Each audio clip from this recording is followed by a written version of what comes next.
Wo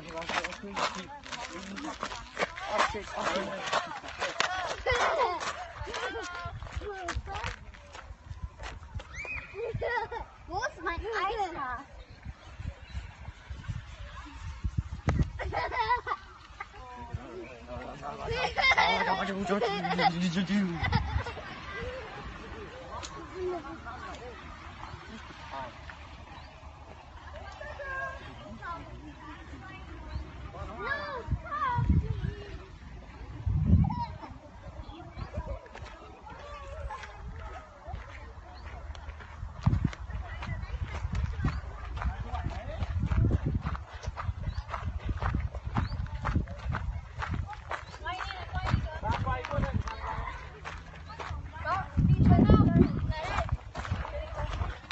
Của anh là anh quay không hả? Anh quay không hả? Chứ không có mạng đúng không? Cu Lam. Đấy, Nam đâu? Đấy.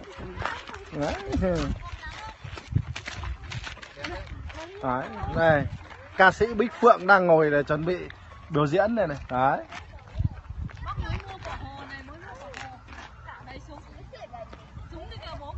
Súng nói rõ thả đầy súng bọn nó tìm này súng mò súng bắn nhau chết.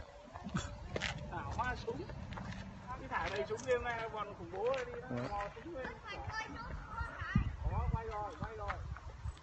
Đây là đội quân ở Đức sang, còn là đang xem con là để con là mua đây. Đấy.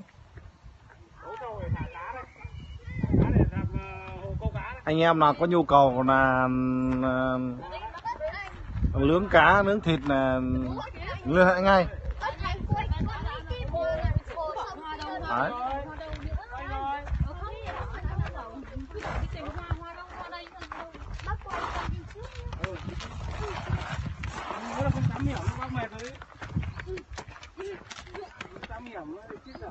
Đấy, đây là hai cô cháu này. Đấy. Bạn nào có gọi mẹ con sang đây không? Bảo từ cổng đi vào rẽ trái luôn là vườn hoa to lắm.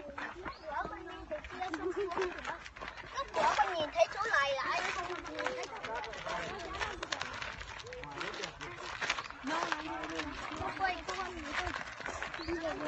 Đây vườn hoa đây. Sophia đâu rồi.